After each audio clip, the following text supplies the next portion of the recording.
Grabe, ayan o, yung tulay. Truck ng semento tumaob. Hindi natin nasaan siya.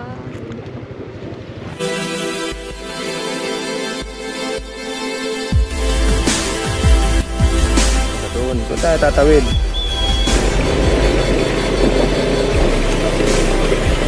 At yan na guys, nandito na tayo ngayon, ano? Touchdown sa Coto. Napakaganda rito. At na.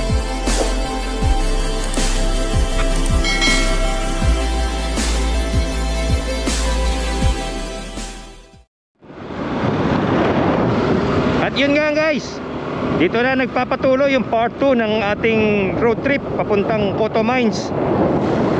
At yung sinasabi ko doon sa part 1, bago kayo magpunta rito para hindi na kayo maabala, unang-una nyo gagawin, kukuha muna kayo ng permit doon sa Baywalk. Yan, makikita nyo naman doon sa video, yung last episode, kung saan yung Baywalk, nandoon yung tourism. At pagkatapos doon, pagkakuha nyo ng permit, babalik kayo ng munisipyo ng Masinloc para magbayad sa treasury. At pagkatapos noon, magbabayad lang kayo ng fee. Magbabayad kayo ng fee, ano? Yung fee, bawat isang tao, 60 pesos. Kaya total ng 120, dalawa kami. At para sa ano na yon, overnight. Ayan, dito tayo, kakanan tayo. Pag nakita nyo na yung ano na yan, deep farm. Ayan. Dandan lang po sir. Apo, thank you po. Ingat lang po. Ayan, sige sir, thank you. Sige po, thank you. Pagpasok nyo ng checkpoint papunta sa Coto Mines, papakita nyo yung binayaran niyo sa treasury. At ilalag nila yon. At alam ko meron pang isang checkpoint pagdating doon bago dumating mismo sa site. At ito na, no, medyo off-road na. Ito na talaga yung adventure. Ito yung pinaka-paborito namin. Off-road ang daan.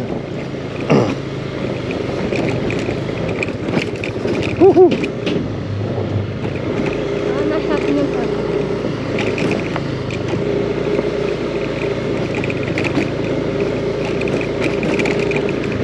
At yun nga guys, pagka nagpunta kayo rito, talagang magsasawa kayo sa off-road. Kaya magdala kayo ng ointment. At siguraduhin ninyong naka-off-road yung gulong ng motor ninyo o mga sasakyan ninyo, ano. At saka kung pupunta kayo rito, maghanda na kayo ng inyong pagkain. Magdala kayo kasi wala kayong mabibilan. Ayan. Katulad namin, kakamadali namin sa sobrang excited, naiwan namin yung ibang pagkain namin, ano. Ganun talaga nangyayari yon.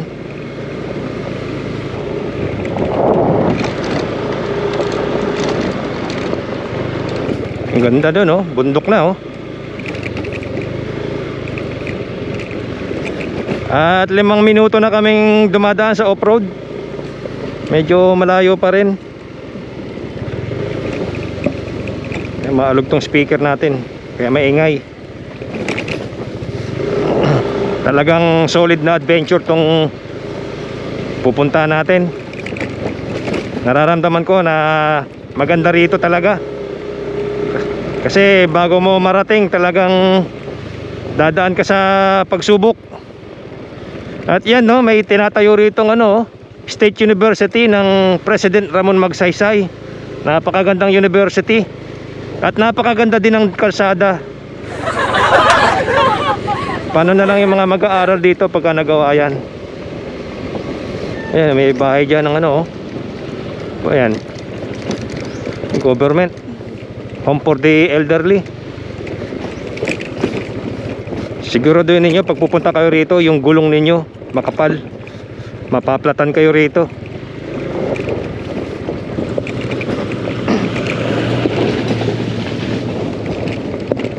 Ayan, may pangalawang tulay. Ito ang pangalawang tulay.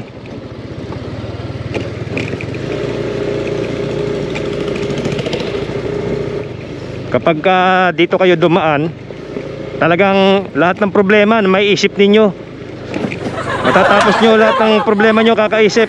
Pero hindi pa kayo matatapos dito sa daan na to. Malayo mararating ninyo.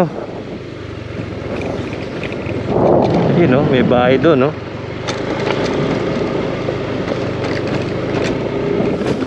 At ito, pangatlong tulay. Ayan, tulay na bakal. At shout out sa Corsa Cross Platinum. Talagang pangmalakasan yung dual sport ninyong gulong. At subok na subok ko na talaga tong gulong na to. Dati Angel Pirelli ginagamit natin eh, pero nagpalit ako kasi hindi kaya ng Pirelli yung ganitong daan, dumudulas. Ano,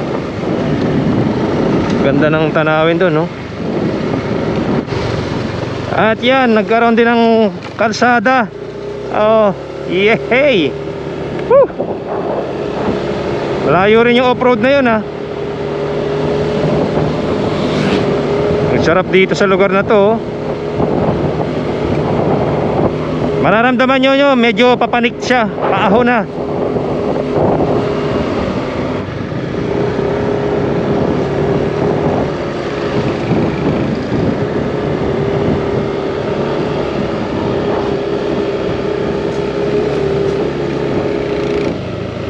Ubat Integrated School.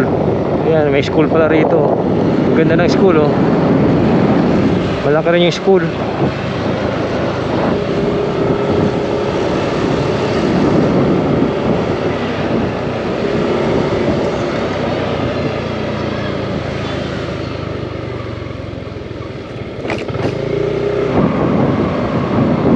At ayan, may off-road tayo uling dadaanan.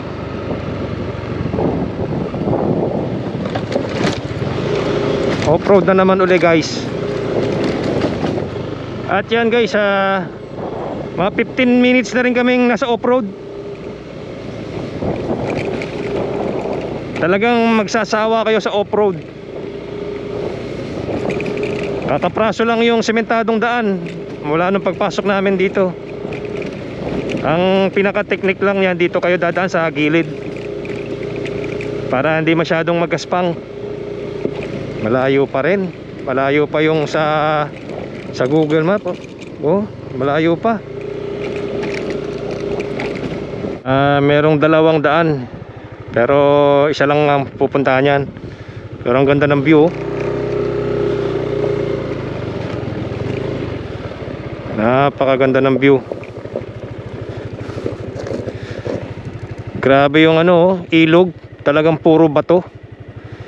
Kaya pala napakaraming ano rito, nagmimina ng mga buhangin tsaka graba. Ang ganda, oh. Napakaganda ng lugar. Nakaka-relax.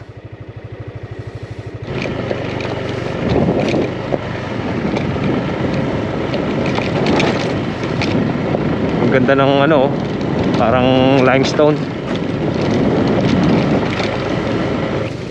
Today is Friday, February 10, 12 PM na. Pasensya na kayo dito sa speaker, ha? Maingay, kumakalansing sa motor. Grabe, mga nagla-landslide, mga falling rocks, oh. Kakatakot yan. Mag-iingat lang kayo rito pag dadaan kayo, kasi baka may bumagsak na bato, magkaroon ng landslide, no? Ayan, oh, kita nyo yan. Napaka-unstable ng gilid ng bundok na yan. At yan, guys, pumasok kami rito 11:30 na. Ngayon 12:40 na, no? 12:14. 44 minutes na kaming dumadaan sa off-road. Kaya talagang challenging. Pero kung talagang mahilig kayo sa adventure, walang problema yan. Tuloy lang. Laban lang. Hilig tayo sa adventure. Oh. Ang sarap nga ng pakiramdam dito sa totoo lang.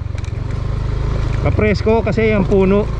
Kahit na mainit, mapuno yung daan. Kaya enjoy nyo lang. Ayun oh.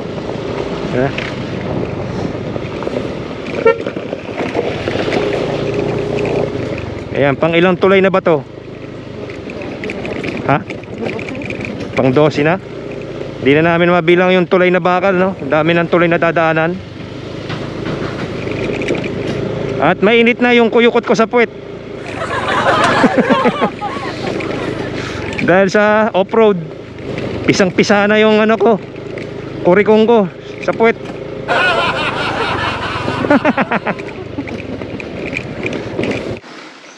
At yan guys, ano, nagpahinga muna kami rito. Isang oras na kaming bumabaybay ng OBR ko dito sa off-road na to. Tuminto kami rito. May nakita kaming ano, source of water. Yan, kuha tayo ng tubig dito. May nakita akong source of water dito. Yan, pababa. May trail dito.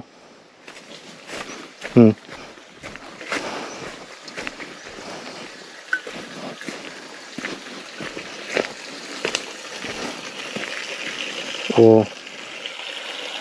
Ayan oh, may source of water oh.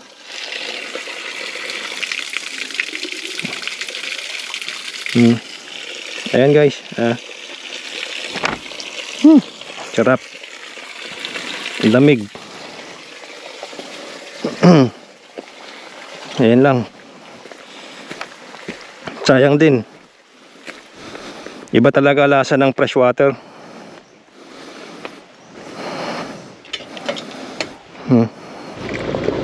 Yan ang makikita nyo rito guys. Yan ang sasalubong sa inyo habang nag-adventure kayo rito, habang papunta kayo doon sa Coto Mines.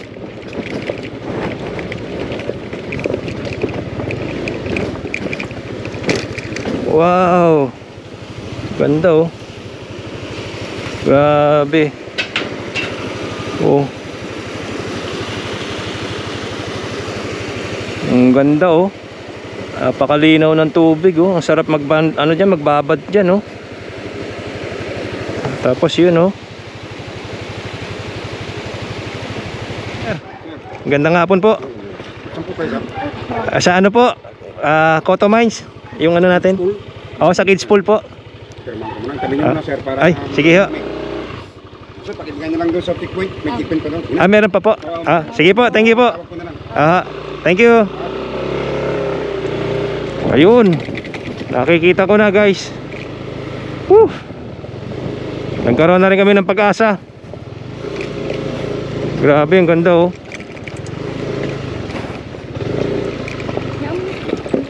Ang ganda guys oh. Ang ganda.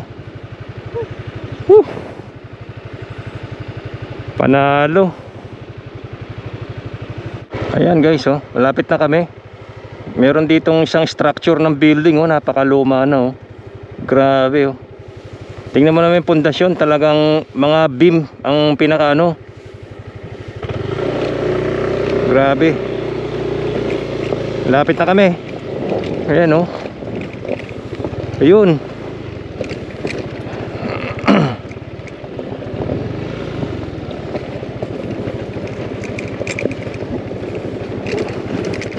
Ano? Petron. Kauna-unahang ano pa oh. Gasoline station siguro dito yan. Oh, luma pa yung ano eh. Talagang authentic. Ang mahal na niyan.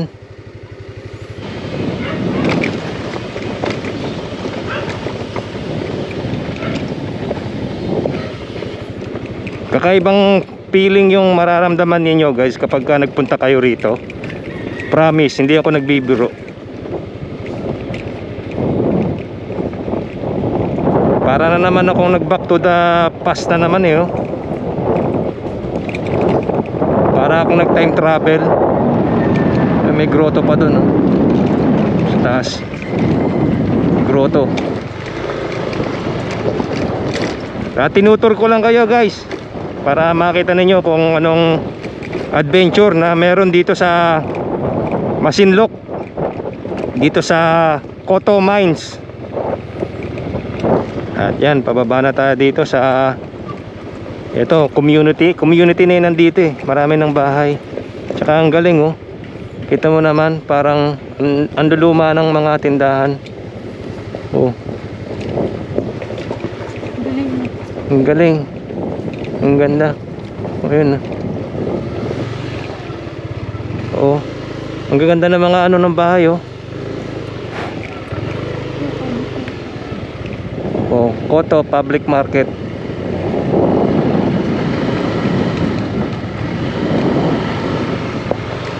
Ang ganda. Back to the future talaga.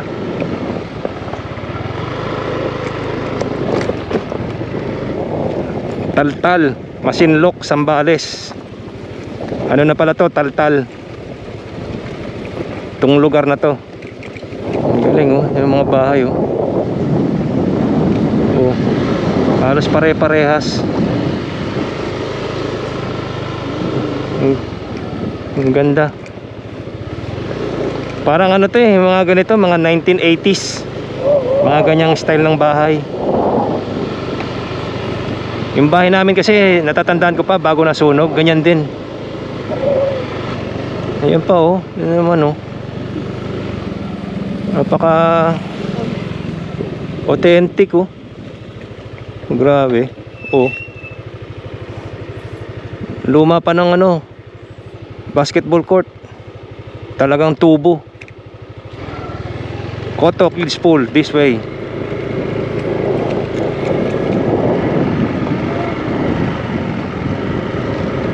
Nakaka-amaze.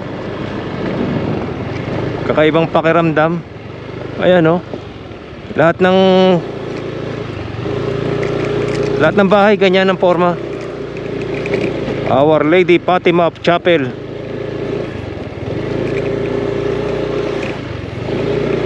Kahit yung simbahan eh oh, lumang-luma na oh.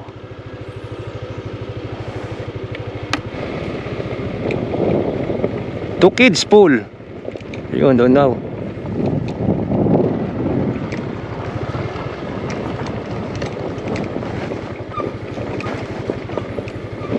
Ilang bundok din yung dinaanan namin ano. Minsan mahirap din i-edit yung ganitong content, yung gusto mo maipakita lahat sa viewers, yung ganda ng lugar tsaka yung adventure. Kaya lang hindi mo maipapalabas lahat ng isang buo.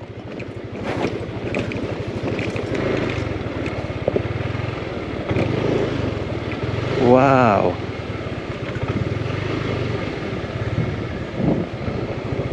Wow.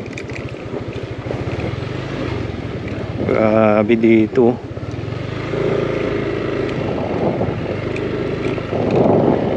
Mga rest house nga to. Eh.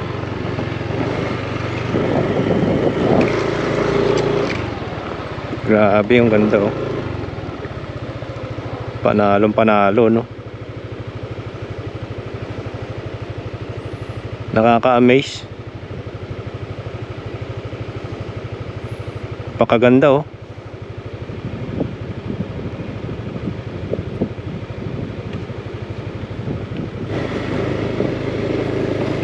Grabe no.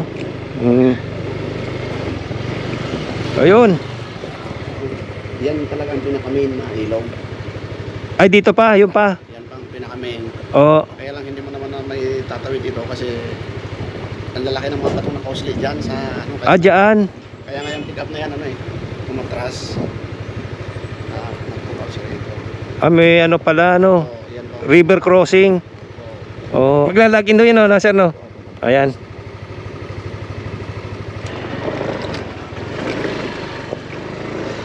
Ayan, subukan lang natin guys.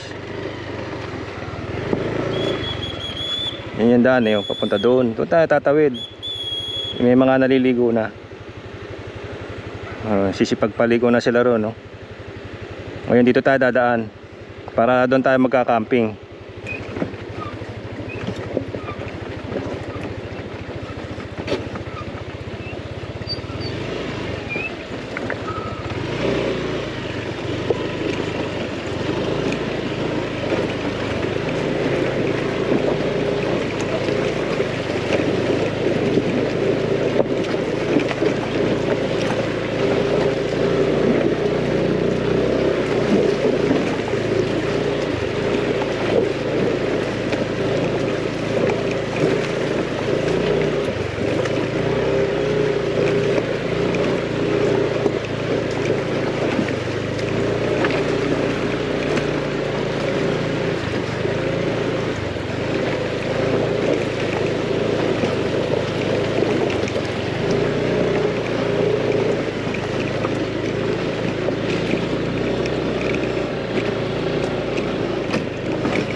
Katawid.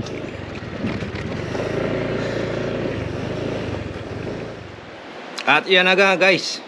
Nandito na tayo ngayon, ano? Touchdown sa Coto Mines. At napakaswerte natin dahil umalis na yung ibang guests. At kami na lang naiwan dito. Kaya solong-solo namin tong buong asyenda. Nakapag-set up na kami ng aming tent. Ayan, dito kami sa rooftop, no? Second floor. Ang ganda ng lugar namin. Alam nyo kung bakit? Ito makikita nyo. Yan. Wow. Diba? Premium ang view. Napakaganda rito. At napakatahimik. At napakalinaw ng tubig. Ayan, no? May mga isda akong nakikita. Ayan, no?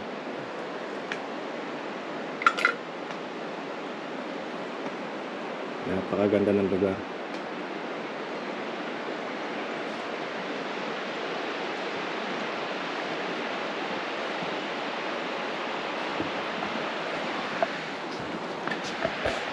At yan ang aming tent. Dito na kami nag-set up kasi para safe na safe kami. At yan ang aming camp table, ano? Camping table. Tara, maligo muna tayo. Ang sarap ng tubig. Fresh na fresh.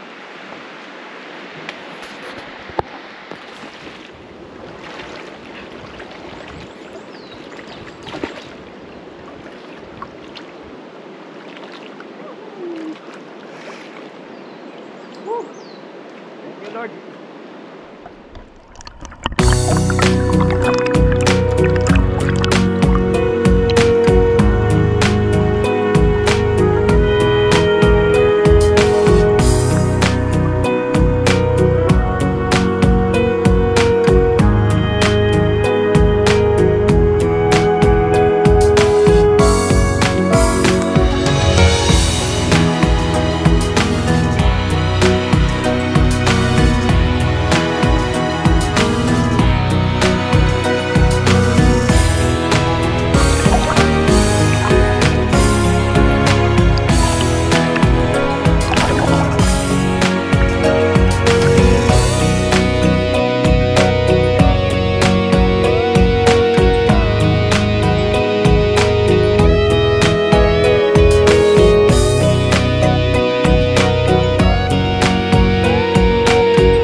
ina ako.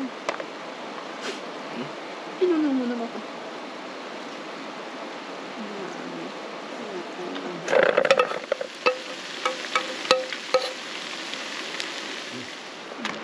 Bon appetit. Kain tayo guys. Ito ang ulam namin, ano, pacham. Tsaka chicken pops. Ayan, oh. Chicken pops.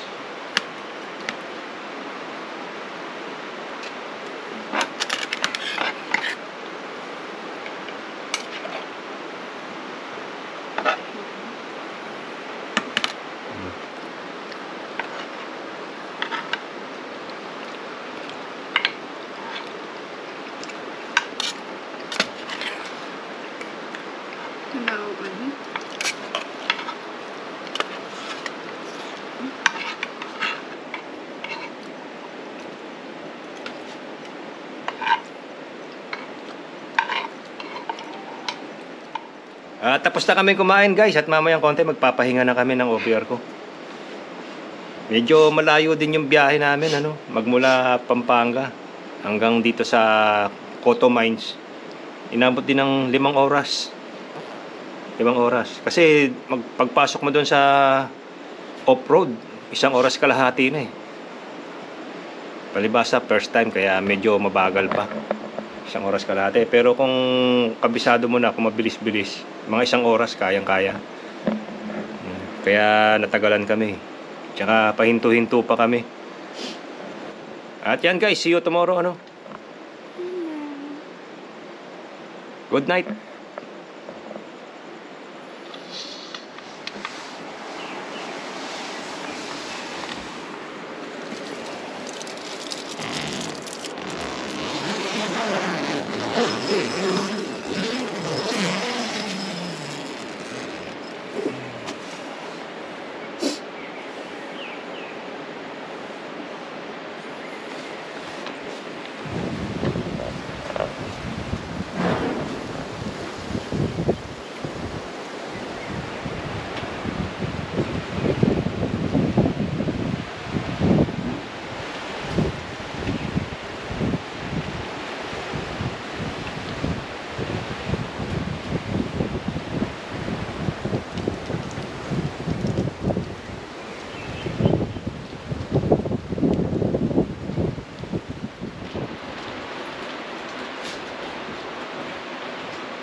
till I was forever following you.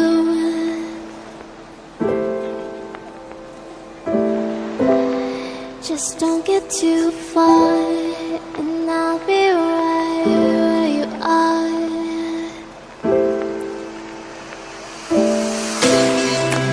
You're a dream that I could finally see.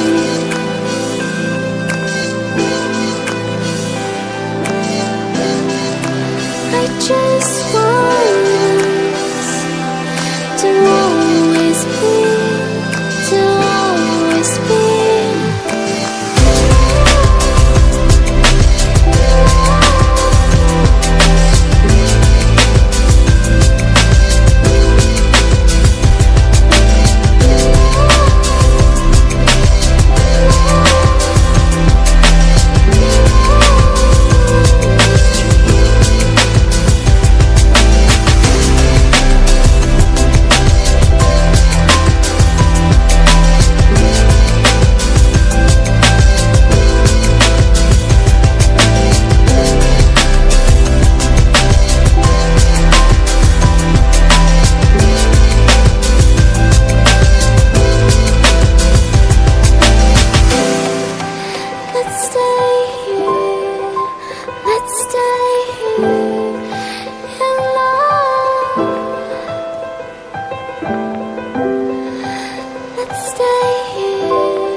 Thank you.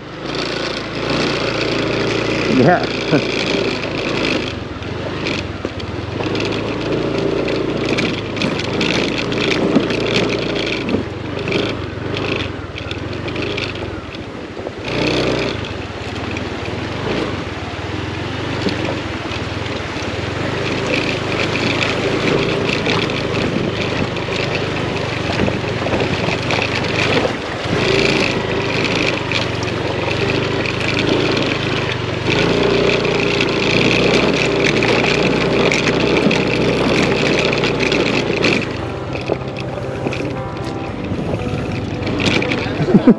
Ah, sir. Oo.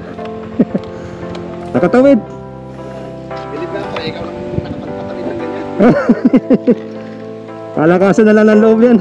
Yan ang mga ano dyan, patuloy kaya iniiwan nila dito yan. At yun na nga guys, dito na kami magpapaalam ng aking OBR. At maraming salamat po sa pagsama ninyo sa ating panibagong adventure dito sa Coto Mines. Talagang nire-rate ko to, no, 10 out of 10 para sa mga campers, no. Talagang napakagandang camping site ito. Isa siguro to sa mga pinakamagandang napuntahan kong campsite. Napakalinis ng lugar, napakatahimik, ang linis ng tubig. Ang isang problema lang talaga yung kalsada. At ito palang off-road na to, magmula doon sa main road hanggang dito sa Coto Mines, ano pala to, 27 kilometers.